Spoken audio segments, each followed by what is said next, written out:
Relationship advice. Update. My fiance wants me to cut my father out of our lives. Original story. I, female 26, lost my biological father when I was 6 due to a car accident. He died when he was 35. 3 years later, my mother met and married my now stepfather, John. He always treated me like I'm his own daughter and adopted me when I was 11. I always call him dad or daddy because for me, he is my dad. He raised me. I am engaged to my fiancé Ashton, male 27. We both visited my parents last week. My father had shoulder pain, so I gave him a quick massage to relieve his pain. The whole evening, my fiancé acted really weird. He was distant and didn't speak much. Even mother asked if he was okay. When we drove home, I talked to him and asked if everything was fine. He told me he felt uncomfortable when I massaged my dad's shoulders and gave him a kiss on his cheek. He wanted me to cut my father out of our lives. I told him, in no way I would do this because he is my father. Ashton responded, "No, he isn't. Your father is dead." Then he added that John was a criminal and pedo for kissing and hugging, not in an inappropriate way, me when I was a child. I started crying and told him to stop the car. He didn't, and we drove home in silence. At home, I packed my stuff in a bag and wanted to leave, but he locked me up in our bedroom. Instantly, I called my best friend who lives 15 minutes away from me. She told me to wait for her. After 15 minutes, she texted me and told me that she was in our garden and got the ladder, which was also there. I climbed with the bag out of the window. As fast as we could, we sprinted to her car and drove away. She parked the car some houses away so my fiancé wouldn't notice. The next day, I had plenty of messages and missed calls from Ashton asking me where I was. I did not answer. Since then, I am staying at a friend's house. Ashton figured out where I was and tried talking to me, but my friend told him to leave. It really confused me why he knew where I was because he did not ask any of my other friends or parents. So me and my friend checked my phone and found a spy app. I have no idea what I should do. I really love Ashton, but he wants me to cut my father out of my life. What do I do? Now for the top advice before reading the update. Run like the wind. This is controlling behavior and will escalate. Do not marry this guy. He wants to isolate, track, and control you. Thank you for your advice. I am planning to get my stuff and leave when he's at work. Please don't go alone. He held you against your will once, he can do it again. Or he can get worse. If you don't have a few big dudes to take with you, you can call the non-emergency police number and ask them for an escort when you go. And then you'll have witnesses and documentation to show that you only took what was yours and didn't damage his property. Don't worry, my friend and her boyfriend will be with me. Please listen to us. What he has done is not only wrong, but potentially a serious crime. He has tried to force you to abandon your family, and by refusing to let you out of the car and by locking you in your room, he is essentially guilty of kidnapping. This man is dangerous, and if you stay with him, he will eventually succeed in cutting you off from your family, and will likely become more and more abusive once he does. Do not marry men that lock you in your rooms. I have never once had to leave my own house on a ladder. Please do not go back to him. Thank you for your advice. I will get my stuff tomorrow when he is at work and leave. And do not marry men who place tracking apps on you. First update. Thank you for your advice. I decided to leave Ashton. Tomorrow, I will get some of my stuff. Clothes and pictures of me and my bio dad because that's one of the only things I have of him when he is at work. My friend and her boyfriend will go with me. I will update tomorrow. Second update. Thank you for all the advice. Anyways, my friend and her boyfriend went to my house. We left my phone at their place, so if he can still track it down, he will think I am there. I thought he was at work because he wasn't home, and I was able to get some of my stuff. When we were leaving, he suddenly arrived. Seems like he was not at work. He tried grabbing me and said he's sorry and wanted to talk, but I ignored him and wanted to go. After he again tried to grab me, my friend's boyfriend held him down and told him to stop. I got in the car, my friend and her boyfriend joined, and we drove away. I also went to buy a new phone and changed my number. I contacted my parents and they were shocked. My dad said he'll talk to one of his friends who is a lawyer and will go to the police to get a restraining order. And now for the full update. Hello, it's been 3 months since my last post and a lot of things happened. First of all, I want to thank everyone who gave me their advice and tried to help me out. Also, there have been people telling me that my story is fake. To you, I can only say I really don't care what you think. I don't gain anything from you believing me or not. In the end, I got a lot of help and I am thankful for it. So like I said, a lot of things happened. First of all, I told my parents about it. They were mad at Ashton. So mad that my dad wanted to go up to my house and beat him up right there on the spot, but he didn't. I told him not to because I didn't want him to get in any trouble. He called some of his friends and we drove to my house together. When we arrived, Ashton tried to touch me, or something. I don't really know what he was trying to do, but he was blocked by one of my dad's friends. While they were watching my ex, me and my dad got most of my stuff. I have no idea how, but Ashton was able to get away from my dad's friend and started throwing things at me and my father. He threw a picture frame at me. Ashton started attacking me and shouting at me. He trashed some of my furniture and destroyed more things. He insulted me and told me he would end me.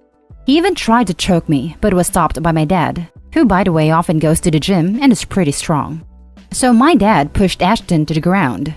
His friends helped him and we were able to get the rest of my stuff. Of course, we called the police. They arrived and handcuffed him. He started shouting and insulting me again and tried to free himself, but it was clear that he had no chance. He told me I was just making the worst mistake of my life and that I am a witch for leaving him. Yeah, I pressed charges against him and also got a restraining order a bit later.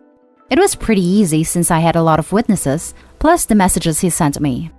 While Ashton was in jail, I could have easily changed the locks and thrown him out of the house, but I was, and still am, too scared to be alone in this house. The sad thing is that the house was actually mine. My biological father saved some money for me and with this money, I bought the house and most of the furniture. There was also only my name written on the papers. I decided to sell it since I never wanted to go there again. Anyways, after this incident, I stayed at my parents' house for a while. I was too scared to be alone and even started going to therapy. Ashton tried to contact me again and again and even came to my parents' home. He tried to break in at night, but my dad noticed him when the security alarm was triggered. So my dad called the cops and yeah, they took Ashton with them. Did I say I also sued him for destroying my furniture, which was pretty expensive? Ashton was also fired from his job, obviously, after they were notified by an anonymous person for what he did. These days, I am doing pretty good, even though the current global situation seems bad. I moved into a new apartment in another city and got a new job which also has better pay. I am still in therapy and I think I will not stop going there anytime soon. Thank you again, Reddit, for your advice. Now for some comments. Congratulations on cutting him out. I need to thank the people on Reddit for all the help.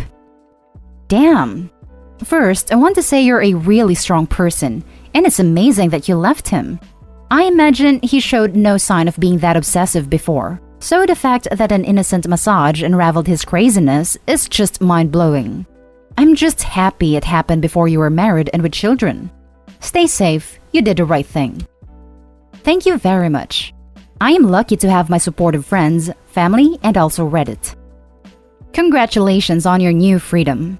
I really hope you managed to heal, but with your friends and family around you, I think the road will be a little easier. It sounds like your dad is amazing. For your new home, it might help you to get security cameras outside and an alarm inside.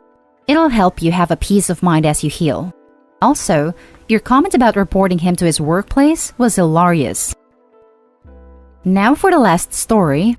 Update. I think my boyfriend knows who my stalker is. Original story. I'm female 24, currently in college and working part-time at a Starbucks, and I live with my boyfriend, 25. We've been together for 3 years. I've been working the late shift since the beginning of the summer, and back in July while I was walking home, I noticed that there was a male figure following me. He was wearing a dark gray hoodie, gray sweatpants, and black sneakers. I phoned my boyfriend and spoke to him while I walked and asked him to come meet me, but he told me I was just being paranoid. When I got near my front door, the guy turned around and walked back the way we came. I spoke to my boyfriend about it and he told me I'm just being paranoid. It's still in July, pretty bright out and people will be able to see someone following me. I thought maybe he was right. As for the following days, the person who followed me wasn't seen. But about 5 days later, while walking home after night shift, he appeared again wearing the exact same clothes. He walked on the opposite side of the street this time, and I even took a picture and sent it to my boyfriend, and he asked why I was just taking photos of people minding their own business. To prove a point, he offered to walk me home after the next shift, and of course the person wasn't there. A few weeks went by, and again, once I left work to walk home, the guy was behind me again. This time, I called my best friend, and she drove straight to me and picked me up. She too noticed the man. On and off, for the weeks following, the man would keep appearing, following me home and then disappearing when I get to my door. I reported it to the police with a detailed description of the person, and they pretty much said thanks. After this, the guy disappeared for over a month. In October, my boyfriend and I had an argument, and I moved into my friend's place for a few nights. He became incredibly controlling, demanding to see my phone, and I even caught him waiting until I fall asleep to go through my phone. At the beginning of this month, as I walked home, I noticed that 2 men were following me as I left work. At first, I didn't think anything of it, but it's around 20 minutes from my place to work, and they were behind me the entire way. I called my boyfriend, and he came and picked me up. I couldn't tell whether one of the men was the guy from back in the summer, as it was too dark. Now here's where I need help.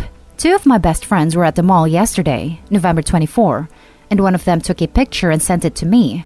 It was my boyfriend, and the man who was following me back in the summer sat in 5 guys together. I didn't believe it was really him, so they took another, and it was very clearly the 2 of them together. When he got home, he told me he had been fixing a friend's car. I didn't question him, and thankfully he didn't go through my phone or anything last night, not that I'm aware of. We've been together for 3 years. He's never physically hurt or touched me, and he has never made any meaningful threats. When we have argued in the past, he has, but he didn't mean it. What do? I am scared to confront him, and my friends are saying to go and stay at their place.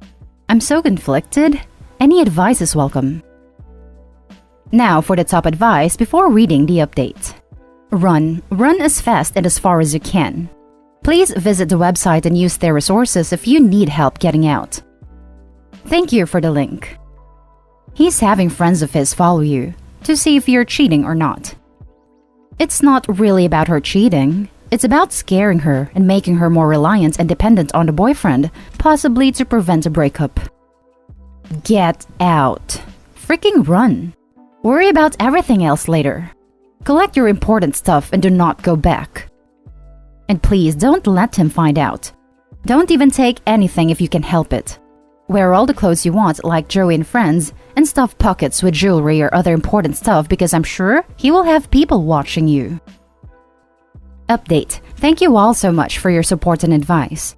Thank you all for helping me come to my senses. I can't believe I have let myself get so deep into this.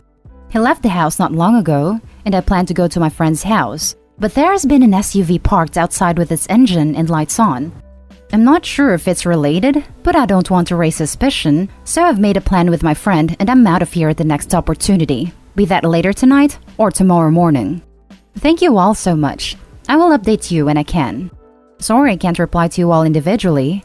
I am deleting the Reddit app whenever he's around, so don't really get a lot of time. I feel like I'm in jail.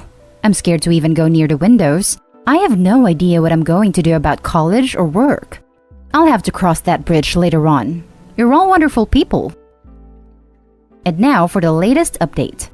I want to thank everybody who reached out to me to offer help. I moved out late on the night of that post, with the help of my friends and the local police department, who personally stood next to me as I packed up a few belongings and left. I wish I could say the problem was resolved. The SUV I mentioned in the update was swiftly moved on by the police officers. I completed a police report, the additional details from which were added to my original report from back in the summer. The police confirmed with me that I had a safe place to stay, and that was that. I have been staying with a trusted close friend for the past few days. I haven't left the house. While she has been working, I've remained in bed for large parts of the day. I am freaking out, and some of the comments left on my posts and messages sent to my inbox have driven my paranoia and anxiety through the roof. I realize now the reality of the situation I am in. This morning, December 2, My friend left the house to drive to work to find all of her tires had been slashed. It was naive of me to think that the problem wouldn't follow me to my friend's house, just a few blocks from where I lived with my boyfriend. And I'm even more frustrated with myself that I've now gotten my friend involved in this. I've been freaking out all day. My friend has remained home all day. And despite reporting this to the police, I don't think there is much they can do. I want to get out and leave. My brother has insisted on driving to pick me up, but I'm afraid that will just lead to more issues. I'm in no position financially to be able to get advice on this, and many of the well-known help groups I have reached out to, many of which were sent to me by Redditors, have been little to no help up to this point, offering generic advice that was incredibly patronizing. I've been told that a restraining order at this point is out of the question, as he personally has not stalked, actually attacked, or threatened me with violence. I'm running on fumes. I have no idea what to do. I feel like my only option is just to run away back home, leaving behind my friends to deal with this mess, leaving behind college, leaving behind my job. He wins. I really don't know what to do at this point. I've run out of options. Thank you all for your advice, messages, and support, truly. Now for some closing advice. Honestly, leaving to heal and figure out what you want your next steps to be isn't actually a terrible idea. Trying to go on like things are normal just isn't tenable. It's totally reasonable that you're burnt out and exhausted and need a break. Take a semester off and go from there. Can you get mental health help/counseling through your school while you're there? I just read your original post. You are so strong. You can do this. File another report. Put cameras on your friend's house. See if there is somewhere else you can stay. Turn location off on your phone and all your apps and change all of your passwords. Have a buddy system with your friends where you can send them your location whenever you are alone. There are apps that do this. Have a check-in system where once every few hours you check in with someone safe. Write down anything and everything that happens with dates and times. Seek professional advice. Maybe hire a private investigator to trail them and get you the evidence you need to get restraining orders. I think you should take your brother up on his offer. Take a semester off to recover. There's no shame in that. A lot more people do it than it seems. He only wins if you give him the attention he's seeking. Like if you contact him, for example. Just file any reports you can and leave it at that. Cut him out of your life. That's the first step to healing. You win by staying alive. Since you're the one he's fixated on, if you were to leave, I doubt it'd bother the friends anymore, that there'd be any mess anymore. As much as it stings to feel like you have to retreat, think of it this way. Some abusive, controlling guys can turn into the equivalent of rabid dogs. You may hate that you have to run away from it. That's so unfair that you're the one who has to retreat when you weren't doing anything wrong. But are you just going to hang around and wait for it to rip your leg off? You can transfer to another school. You can get another job. You don't get another life. And that's the end of this video, folks. As always, leave a comment and hit like and subscribe. And if you want more of this content, turn your notification on to get updated on the latest videos. And I'll catch you with the next one. Stay safe.